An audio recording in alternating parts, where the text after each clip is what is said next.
नमस्कार, मैं परवीन अलावत हूँ। आप सबकी खबर टीवी देखना शुरू कर चुके हैं। आप सभी जानते ही हैं कि हरियाणा प्रदेश के साथ साथ पूरा देश है, ये कहें कि पूरी दुनिया है, कोरोना महामारी से एक युद्ध है वो पूरी तरह से लड़ा जा रहा है। और पहले आमतौर पर चर्चा थी कि क्या भारत है मेडिकल फैसिलिटी के साथ इतनी बड़ी महामारी से लड़ने के लिए तैयार है।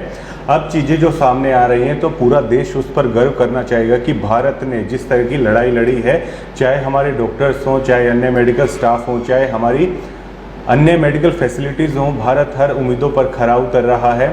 इसी सिलसिले में आज हम यहाँ वर्ल्ड मेडिकल कॉलेज में आए हुए हैं और आपको बता देता हूँ कि यहाँ पर हरियाणा प्रदेश से 4 जिलों के मरीज हैं, कोरोना पेशेंट हैं, वो यहाँ पर आए हुए हैं। आपको बता देता हूँ दादरी, महेंद्रगढ़, रेवाड़ी, इसके अलावा गुड़गांव से कोरोना पेशेंट है, वर्ल्ड मेडिकल कॉलेज में हैं। तो मेरे साथ में वर्ल्ड मेडिकल कॉलेज से डॉक्टर दीप्ति हैं, तो उनसे जानेंगे, उनका अनुभव भी जानेंगे कि कोरोना पेशेंट के बीच में रह के उन्होंने क्या खुद अलग से अनुभव किया है और किस तरह की चुनौतियां हैं जो हमारे कोरोना योद्धा जो डॉक्टर हैं वो लड़ रहे हैं।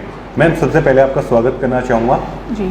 मेरा सबसे पहला सवाल ये होगा कि 4 डिस्ट्रिक्ट के पेशेंट हैं वो आपके वर्ल्ड मेडिकल कॉलेज में आए हुए हैं, तो एक बार ब्रीफ कीजिए कि कितनी संख्या कोरोना पेशेंट की आपके यहाँ पर मौजूद है। हमारे यहाँ पर अभी तक लगभग 150 पेशेंट्स आ चुके हैं जो 4 डिफरेंट डिस्ट्रिक्ट से आ रहे हैं। मेनली महेंद्रगढ़, रेवाड़ी, दादरी और गुड़गांव से हमारे यहाँ पे पेशेंट आ रहे हैं। 150 पेशेंट्स में से लगभग 107 मरीजों को हम अभी तक डिस्चार्ज कर चुके हैं और अभी हमारे पास 44 पॉजिटिव पेशेंट मौजूद हैं हमारे पास वार्ड में। अगर कैजुअलिटी की बात की जाए, क्या अभी तक कोई कैजुअलिटी हुई है? नहीं, अभी तक कोई कैजुअलिटी रिपोर्टेड नहीं है। तो इसका क्या आप रीज़न मानते हैं कि कोई कैजुअलिटी नहीं है? जो आप एक रेशियो बता रहे हो कि इतने ज़्यादा मरीज ठीक हो चुके हैं, तो उसका क्या कारण मान के चले? कैजुअलिटी ना होने का कारण मैं ये मानती हूँ कि हमारी जो टीम है पूरे हॉस्पिटल की, जो अभी फुली डेडिकेशन से कोरोना पॉजिटिव पेशेंट्स के ट्रीटमेंट में इन्वॉल्व है, that team is doing very nice work and monitoring जो हम लोग पेशेंट्स की कर रहे हैं वो हम अपनी तरफ से पूरी कोशिश कर रहे हैं कि कोई भी इम्पॉर्टेंट सिम्टम किसी भी पेशेंट का हमसे मिस ना हो और इग्नोर ना हो और हम पूरी एक फुली अवेयर टीम के साथ उनका ट्रीटमेंट कर सकें। पहले भी मीडिया आपको करीब से देख चुकी है कि बतौर एक महिला होते हुए आप खुद आगे आकर इस तरह की चुनौतियों में लीड कर रही हैं, तो आपका खुद का अनुभव किस तरह रहता है? किस तरह से आप खुद के मोराल को है हर दिन है वो अपग्रेड करती रहती है? आपका खुद का अनुभव इसमें क्या है? मेरा खुद का अनुभव मैं यही बोलूँगी कि बिल्कुल नया और बहुत ही एक अलग तरीके का ये अनुभव है। इससे पहले मेडिकल कैरियर में मैंने अपने मेडिकल कैरियर में इस तरीके की सिचुएशन को नहीं फेस किया है, पर बीइंग अ डॉक्टर मुझे ये लगता है कि मेरे लिए बहुत ही एक सौभाग्य की बात है कि एक डॉक्टर होते हुए मुझे अपने कम्युनिटी के लिए कुछ करने का मौका मिला और मैं अपनी पूरी मेडिकल फ्रेटर्निटी की तरफ से अपने पेशेंट्स के लिए, अपने हॉस्पिटल के लिए, अपने इंस्टीट्यूट के लिए कुछ अच्छा कर पा रही हूँ और पेशेंट्स यहाँ से ठीक होके जा रहे हैं, तो वो एक बहुत अच्छी फीलिंग है।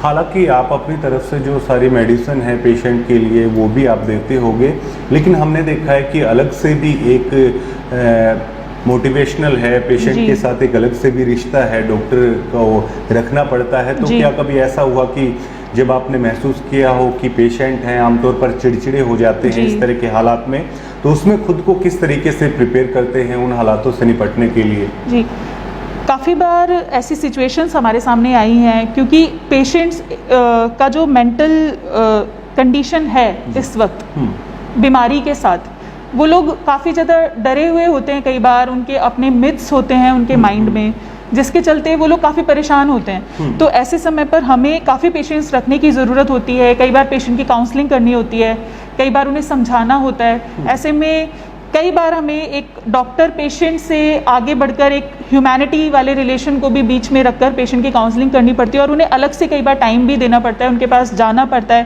पर्सनल उनके बेड साइड पहुँचकर उनकी काउंसलिंग करनी पड़ती है और उन्हें समझाना होता है।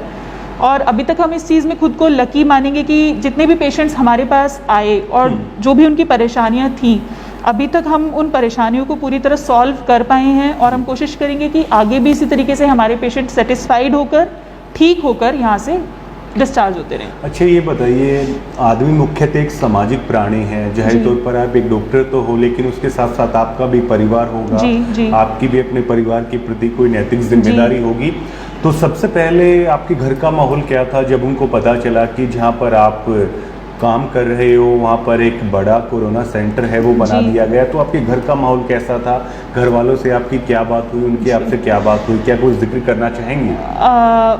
जब यहाँ पर पहला लॉकडाउन अनाउंस हुआ, and I belongs to Meerut, मेरी फैमिली वहीं पर है। जब पहला लॉकडाउन अनाउंस हुआ तो मेरे पेरेंट्स थोड़े डरे हुए थे, एंड वो चाहते थे कि मैं घर आ जाऊं, जैसे सभी के माँ बाप चाहते हैं। बट जैसे जैसे सिचुएशन आई, उन्होंने मुझे बूस्टअप किया, और मुझसे ज़्यादा कहीं ना कहीं मेरे पेरेंट्स हमेशा से विलिंग थे कि मैं इस प्रोफेशन में जाऊं और कम्युनिटी के लिए, अपने देश के लिए, सोसाइटी के लिए कुछ अच्छा कर पाऊं।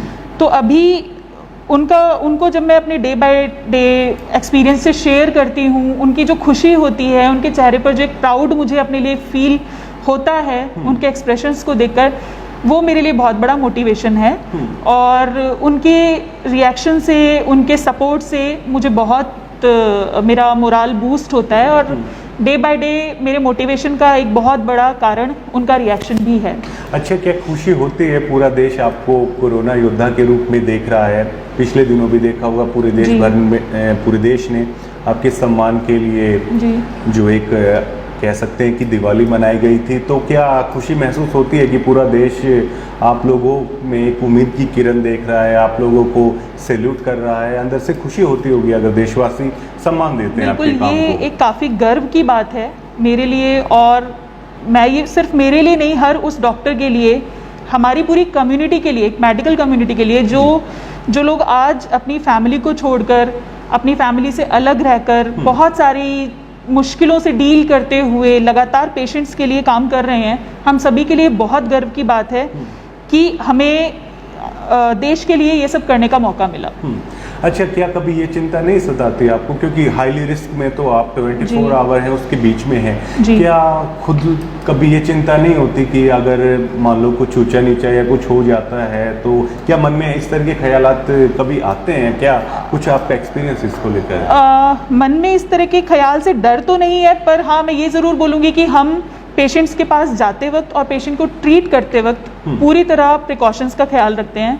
हम ये कोशिश करते हैं कि हम और हमारा स्टाफ, इवन वर्कर्स जो भी अंदर काम कर रहे हैं, फूड डिस्ट्रीब्यूट कर रहे हैं, जो भी फ्रंटलाइन वर्कर्स हैं जो डायरेक्ट पेशेंट को डील कर रहे हैं, वो फुल्ली इक्विप्ड पीपी किट पहनकर और पूरे प्रोटेक्शन के साथ ही अंदर जाएं, और समय समय पर उनकी एक स्क्रीनिंग सैम्पलिंग होती रहे, ताकि अगर कोई भी हमारा एम्प्लॉई और डॉक्टर्स इन्फेक्ट होते हैं तो एक अर्ली डिटेक्शन हो सके और हम अकॉर्डिंगली उनको ट्रीट कर सकें।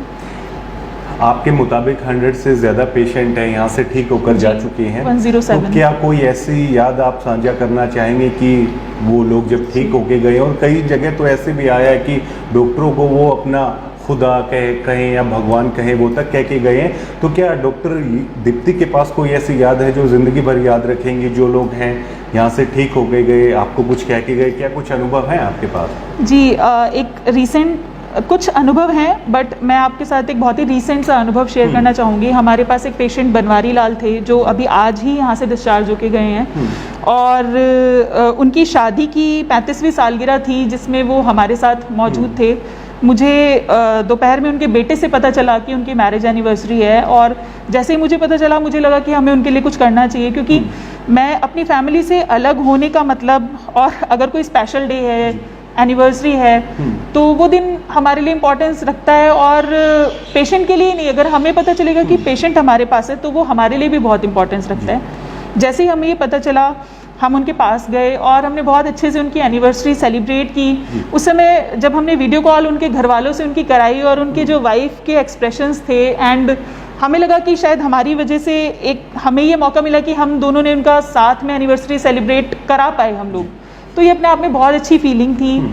एक पर्सनली बीइंग ए ह्यूमन भी एक सेटिस्फेक्शन हुआ मुझे ये करके, और बीइंग ए डॉक्टर तो अच्छा लगा ही जब वो डिस्चार्ज होकर यहाँ से गए। आज ही वो पेशेंट यहाँ से गए हैं, और मेरे को ये experience through out this journey अभी तक का बहुत अच्छा एक्सपीरियंस था।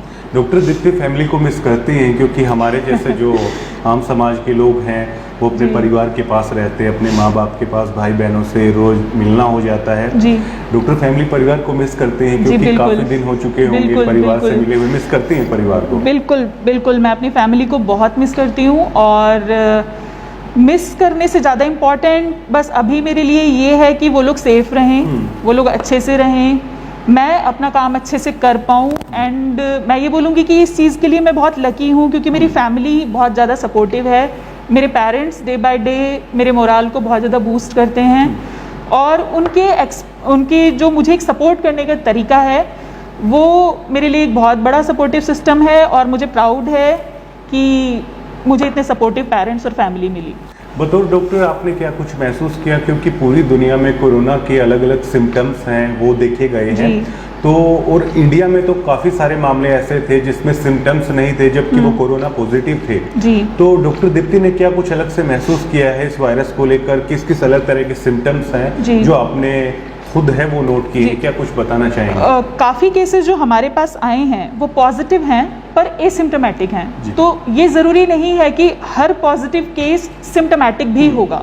कुछ पेशेंट में सिम्टम हैं और जो सबसे ज़्यादा कॉमन सिम्टम्स हैं वो fever, throat pain and mainly ये दो ही कंप्लेंट्स हैं। In some patients it can be breathlessness also.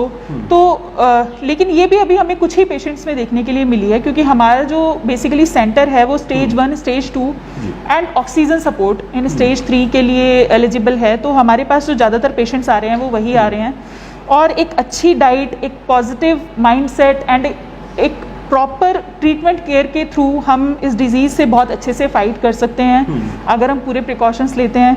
Patients के लिए मैं यही बोलना चाहूँगी कि इस बीमारी से डरने या घबराने की बहुत ज़्यादा ज़रूरत नहीं है अगर हम बेसिक प्रिकॉशंस को फॉलो करते हैं पॉजिटिव माइंड और एटीट्यूड के साथ, तो पेशेंट भी बहुत अच्छे से जल्दी से रिलीव होकर जा रहे हैं एंड वो हमारे लिए भी बहुत अच्छी फीलिंग है। मैम आप क्या मान के चलती हैं, क्योंकि आपके भी कई डॉक्टर मित्र होंगे जो अलग अलग राज्य में या पूरे भारत में है वो काम कर रहे होंगे, आप लोगों की अक्सर बातें होती रहती होंगी, तो अगर डॉक्टर की माने तो क्या कुछ मान के चले कि कब तक है भारत है इस बीमारी पर काबू पा लेगा, कब तक है हम इस पर जीत हासिल कर लेंगे, क्या मानते हैं आप? इसके बारे में अभी की जो सिचुएशन मुझे देखकर लगता है केसेस डे बाय डे बढ़ रहे हैं। सिम्टोमेटिक और एसिम्टोमेटिक दोनों ही केसेस देखने को हमें मिल रहे हैं।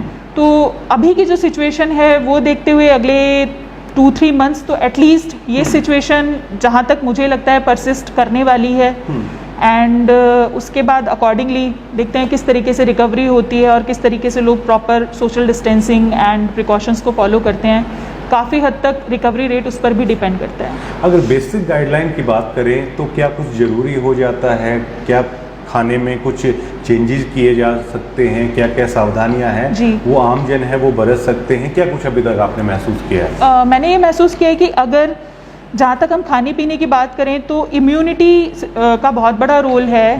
अगर हम इस बीमारी से फाइट करने के लिए बात करें तो विटामिन सी, हरी सब्जियां, एक अच्छी डाइट का रोल बहुत इम्पॉर्टेंट है along with social distancing and जो भी गाइडलाइंस हैं कि हमें अननेसेसरीली बाहर नहीं जाना है, बिना मास्क के बाहर नहीं जाना है, फ्रीक्वेंटली हैंड वॉश करने हैं, उसके साथ इन सब प्रिकॉशंस को फॉलो करते हुए हम बहुत अच्छे से इससे फाइट कर सकते हैं।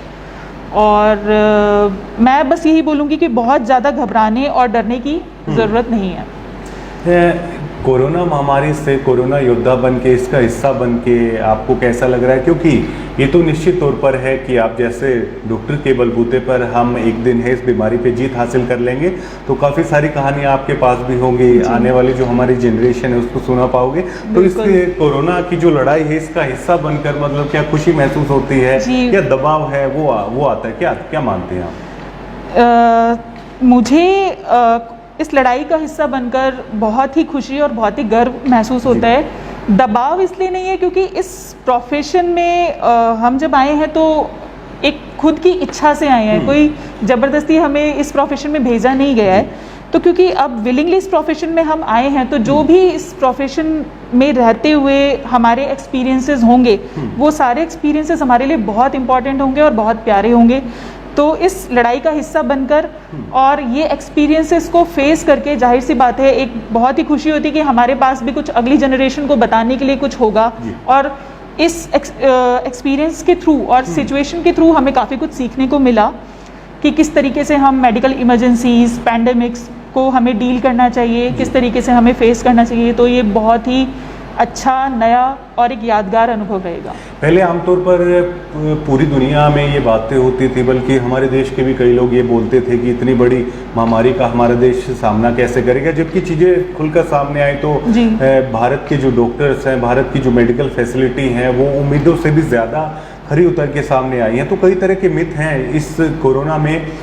हमारे देश को भी अपनी स्ट्रेंथ का पता चला है, कई तरह की पॉजिटिव चीज़ें भी निकल के सामने आई है कि हमारी मेडिकल फैसिलिटी भी तैयार है, हमारे डॉक्टर भी पूरी तरह से सक्षम है। इस तरह की चीज़ें भी हुई हैं। क्या कहेंगे इसके बारे में? मेरे ख्याल से तो अभी हमारा देश इस लड़ाई से, जितने भी मेरे फ्रेंड्स हैं दूसरे स्टेट्स में, जिनसे भी जो लगातार मेरे कांटेक्ट में हैं, उनसे जब मेरी बात होती है तो मुझे तो यही फील होता है कि हर कोई जो भी जहाँ पर है वो पूरे डेडिकेशन के साथ फाइट कर रहा है। They all are doing very nice work, they all are fighting with full of dedication. तो मुझे लगता है कि हमारा देश काफ़ी अच्छे तरीके से इस डिजीज़ को हैंडल कर रहा है और मुझे उम्मीद है कि हम करते रहेंगे। दिल्ली में इस तरह की खबरें आ रही हैं कि दिल्ली के जो प्राइवेट हॉस्पिटल हैं वो काफ़ी ज़्यादा चार्ज कर रहे हैं, लोगों को परेशानी हो रही है। जबकि आपका भी प्राइवेट मेडिकल इंस्टीट्यूट ही है, आप लोग बिल्कुल भी ऐसा नहीं कर रहे हो, शायद पैसे ही शायद आप नहीं ले रहे हो। तो क्या इसके बारे में बताइए। हमारे यहाँ पर जो कोविड पॉजिटिव पेशेंट्स का ट्रीटमेंट है वो एकदम फ्री है। उसके लिए हम पेशेंट से कुछ भी चार्ज नहीं कर रहे हैं। जो भी मिनिमल चार्जेस हैं वो पेशेंट के वो चार्जेस हैं जो भी कोविड के अपार्ट फ्रॉम कोविड अगर कोई कोमॉर्बिडिटी है उसका जो भी ट्रीटमेंट हो रहा है, and those charges are also the minimal charges. So it's almost free treatment which we are providing to the patients. मेरा आखिरी सवाल है, क्या मैसेज हैं आप लोगों को देना चाहेंगे? सिचुएशन से रिलेटेड, हाँ, कोरोना से रिलेटेड आपका एक्सपीरियंस हो, लोगों को कुछ बताना चाहती हो कि इस तरह के प्रिकॉशन हैं लोग वो कर सकते हैं? जी, प्रिकॉशंस के लिए मैं सोसाइटी के लिए यही मैसेज देना चाहूँगी कि लॉकडाउन ख़त्म हुआ है, अगेन क्राउडिंग शुरू होगी, लाइफ वापस नॉर्मल ट्रैक पर आएगी, सब कुछ धीरे धीरे होगा। बट हमें अपना जो एक प्रिकॉशंस हैं, जैसे मास्क वियर करना, फ्रीक्वेंटली हैंड वॉश करना, अननेसेसरीली क्राउडिंग ना करना, हमें इन चीज़ों को फॉलो करना है और प्रॉपर हाइजीन के साथ, एक अच्छी डाइट के साथ, एक अच्छे पॉजिटिव माइंडसेट के साथ अपने आप को प्रिपेयर रखना है हर सिचुएशन के लिए, बिना घबराए हुए। जैसे ही कोई भी सिम्टम्स किसी को अपीयर होते हैं वो तुरंत अपनी सैम्पलिंग कराएं, अकॉर्डिंगली डॉक्टर से गाइडेंस लें और अकॉर्डिंगली ट्रीट करें। हल्के में ना लें, इसको बहुत लाइटली ना लें और बहुत ज़्यादा घबराएं भी नहीं। सिचुएशन को समझते हुए एक जो भी आपके बेसिक चीज़ें हैं वो फॉलो करते हुए अगर हम सब लोग रहेंगे तो हम बहुत अच्छे से इस सिचुएशन को हैंडल कर पाएंगे। बहुत बहुत शुक्रिया मैम, और हम आपको सैल्यूट भी करते हैं। Thank you so much. हमारी खुशनसीबी है कि आज आपके अनुभव भी हमने सुने और हम ये भी कामना करते हैं कि बहुत जल्दी ही हमारा देश है इस बीमारी पर, आप जैसे डॉक्टर हैं तो जल्दी ही काबू पा लेंगे और आप अपने परिवार से मिल पाएंगे। बहुत बहुत शुक्रिया। ये वर्ल्ड मेडिकल कॉलेज से डॉक्टर दीप्ति थी और कई तरह के अनुभव हैं इन्होंने हमारे साथ साझा किए। और एक चीज़ आप सोच के देखिए, शायद जो दर्शक देख रहे हैं, चाहे उसमें मैं हूँ या मेरे अन्य वीडियो जर्नलिस्ट हैं, हम आमतौर पर हर रोज़ अपने परिवार वालों से मिलते हैं, लेकिन ये वो डॉक्टर हैं जब से देश में लॉकडाउन लगा है एक दिन भी अपने परिवार वालों से नहीं मिले हैं, कोरोना पेशेंट के बीच में रहते हैं, पूरे 24 आवर है, हाईली रिस्क में है, लेकिन फिर भी इनका मोराल देखिए, इनके अंदर का जज्बा आप महसूस कीजिए कि कैसे हैं ये हम लोगों की मदद के लिए बिल्कुल पूरी तरह से है, जी जान से जुटे हैं। तो ऐसे में हमारा भी फ़र्ज बनता है कि इस बीमारी में इन लोगों का सहयोग कीजिए। और डॉक्टर दीप्ति ने जो जो चीज़ें बताई हैं कि हम इससे बचने के लिए क्या क्या कर सकते हैं, वो गाइडलाइंस भी आप लोग फॉलो कीजिए। और अगर वर्ल्ड मेडिकल कॉलेज की बात की जाए तो डॉक्टर दीप्ति ने भी बताया है कि किस तरह से कोरोना के पेशेंट हैं वो उनको डील कर रहे हैं और काफ़ी सारे पेशेंट हैं यहाँ से ठीक भी होकर जा चुके हैं। एक अनुभव भी इन्होंने साझा किया कि किस तरह से कोरोना मरीज की जो मैरिज एनिवर्सरी है उसका यहाँ पर आयोजन किया गया था।